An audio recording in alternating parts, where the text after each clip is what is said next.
నా మాట వినక్క, వెళ్ళి క్షమాపణ చెప్పక్క. బిందె తీసుకొస్తుంటే వద్దని చెప్పి లాక్కోవడం తప్పేలా అవుతుంది?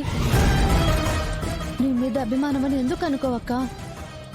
నువ్వు వెళ్ళి క్షమాపణ చెప్తే అన్ని సమస్యలు తీరిపోతాయక్క. ప్లీజ్ అక్క. అసలు నీకు అన్నయ్య మీద ప్రేమ ఉందా?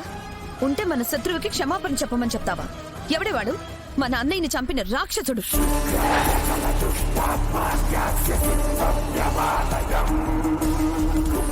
మన ఆనందాన్ని దూరం చేసిన దుర్మార్గుడు.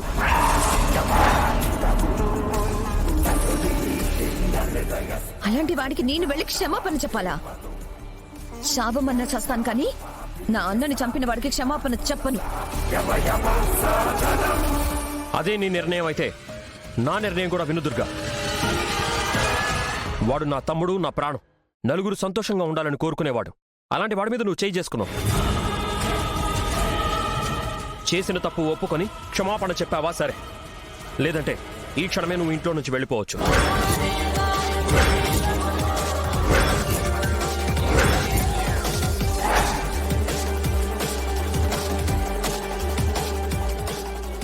బావగారు ప్లీజ్ తొందరపడకండి. మా అక్కకి మేమే ఏదోలాగా సర్ది చెప్తాము. ఎలాగైనా సరే తనతో క్షమాపణ చెప్పిస్తాము. ఆ బాధ్యత నాది.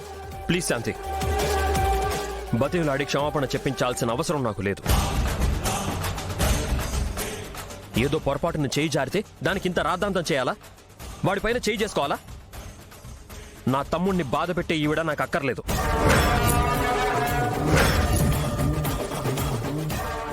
బాబు, నీకు పుణ్యం ఉంటుందయ్యా. నువ్వు కూడా ఇలా కోప్పడితే ఎలా? దానికి మేమందరం సర్ది చెప్తున్నామయ్యా. సర్ది చెప్పిన ప్రయోజనం ఏముందండి? తను ఎవరికి విలువిస్తుంది కాబట్టి? కన్న తల్లిగా మీకిస్తుందా? చెల్లెలుగా వీళ్ళకిస్తుందా? మీకెవ్వరికీ కాదు, కట్టుకున్న భర్తని నా మాటకి విలువిస్తుందా?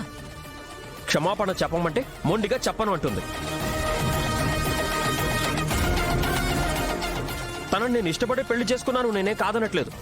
కానీ ఆ ఇష్టం మా తమ్ముణ్ణి కొడితే భరించేంత మాత్రం కాదు.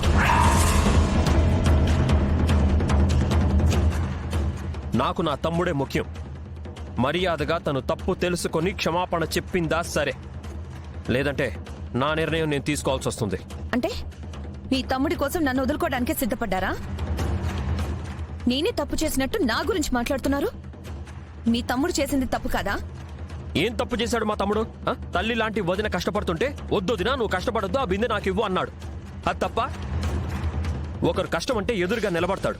ఒకరు బాధపడుతుంటే ఆ బాధ తీర్చడానికి వాడు అసలు ఏమైనా చేసేస్తాడు.